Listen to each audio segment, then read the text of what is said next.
You know, when I look back empilweni yami ngiyasho ngithi hey umuntu usedlulile entweni. 2007, 2008, 2009, 2010, 2011, until 2012.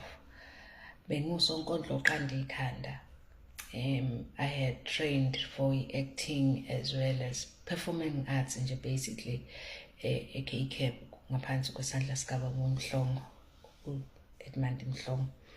And when mina ngangize nge-acting, but while siphakathi ungathola ukuthi I'm actually a good writer when it comes to poetry, and I'm good at performing poetry. Oh, okay.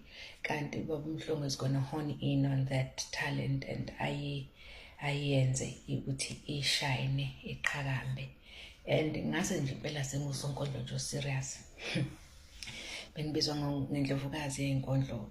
Hey kanti angazi ukuthi nginyathele emsileni. Kwazi nje ngo-2012 I remember ukuthi kwakade kukhona isixoxo kwazi kwathiwa xenophobic attack, and I did a poem laphayana eyayithi ngindlovukazi yenkondlo ngihlanganise izizwe ehlukaniswe emcelweni enhlanga exovu epolitiki, and qhubeka, but it was about unity of umuntu omnyama.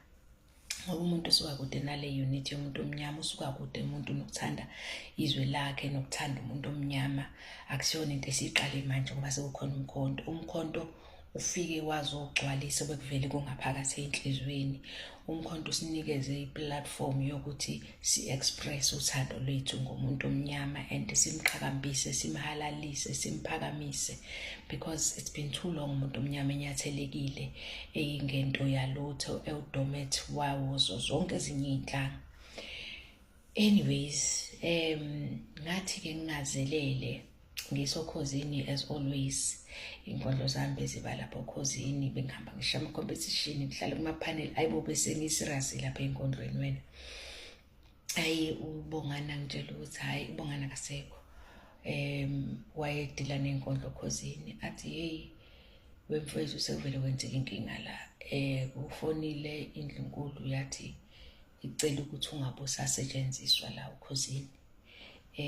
Because wena uzama uku-erase imemory yaQueen Nandi. Manje usuyibiza ngendlovukazi wena plus igama lakho uNandi. Ngashaqeka, ngathuka, ngasaba, ngathuthumela, ngangazazi ukuthi ngiyiliphi, ngithi kodwa uNkulunkulu wami, ngoba ngibizwa ngendlovukazi yeyinkondlo, angibizwa ngendlovukazi uNandi ngathi ngivala igama lakhe. Futhi-ke baningi abantu ababizwa ngendlovukazi, khona indlovukazi yegospel, khona indlovukazi yani kwakuningi, but ngacacela ukuthi leli gama lethi indlovukazi lona liyinkinga, and igama lami Wes nguNandi nama ngilicelanga ngalinikezwa abazali bami. And-ke kuphinde kuzoba nalento ukuthi ngwakaKhumalo, because lesi sibongo sakaKhumalo sine-history ende. Anyways, I remember xoxela uNgizwe ngithi neyima kwabo naku sengivelelwe umshophi lapha kuthiwa ngabe ngisasetshenziswa ukhosini ngenxa yokuthi abantu bangibiza ngendlovukazi yeyinkondlo, which means I'm trying to erase i-history kaNandi Mama kaShaka. I was pained man, kwabuhlungu, but ngathi you know what, angivele okumele kwenzeke kuzokwenzeka ngendlela okumele kwenzeke ngayo. Ngiyakholelwa kakhulu-ke in surrendering when izimo zengihlasela. Mina I let go and let God kakhulu. And I remember uNgizwe ethi mina wema kwabo, do you understand ukuthi ayikho into ekuthiwa i-bad publicity emhlabeni?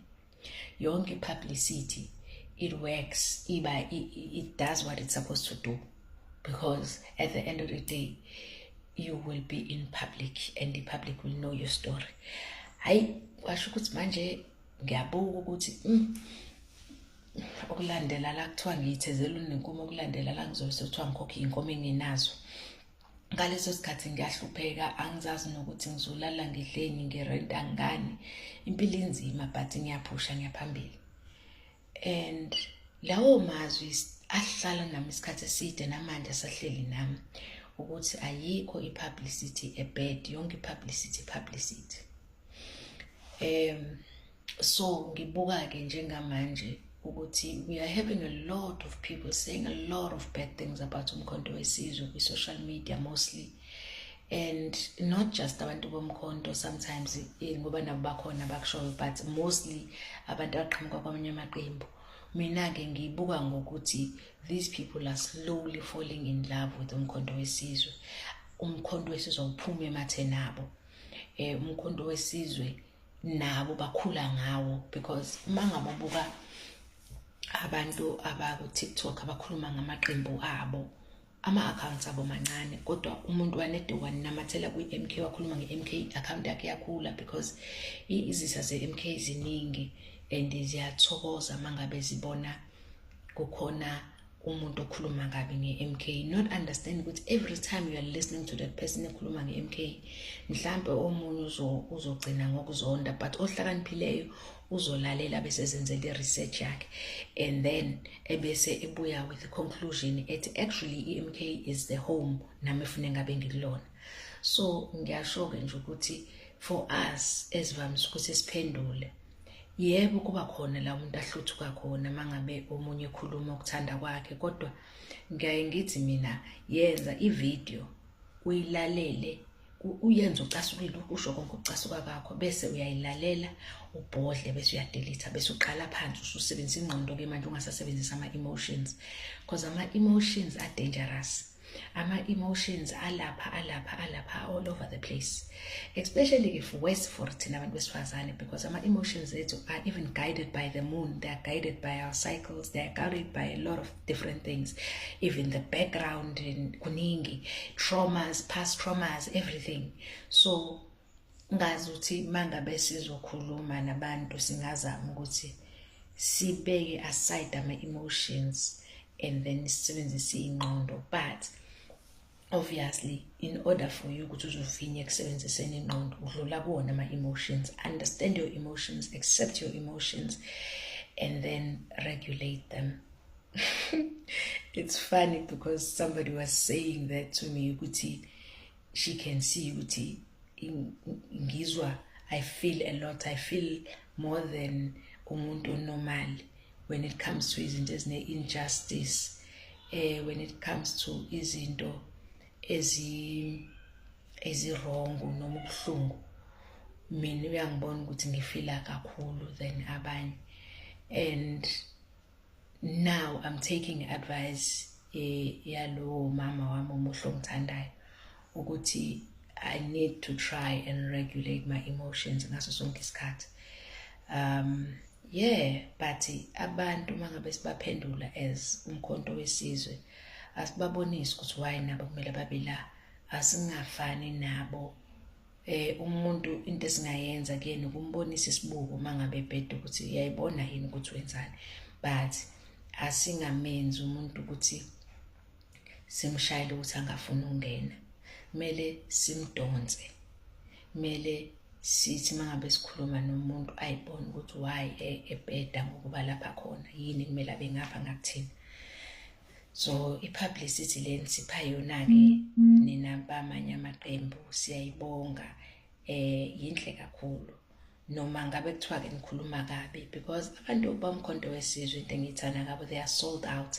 Bafana njengabantu bakaJesu kuthiwa we are sold out for Christ, nabo they are sold out for umkhonto wesizwe. Ayikho into ongayisho kumuntu omkhonto wesizwe ngomkhonto wesizwe engashintsha umuntu omkhonto wesizwe ngempela. Umuntu oshintshekayo, umuntu ongakaza bomkhonto wesizwe, umuntu osandeze emoyeni, ongakabi nebalance, ongakayitholi ukuthi uyena uyiliphi, umuntu ongamshintsha-ke loyo. But umuntu ozizele yena la, owaziyo ukuthi umkhonto wesizwe uzokwenza lento akade waseyidinga empilweni yakhe, yokuletha ushuntsho kumuntu omnyama, ukuletha isidima kumuntu omnyama, ukubuyisa umhlaba kumuntu omnyama, ngeke uzomshintsha, because une-understanding ukuthi this is not about an individual, but this is about a collective.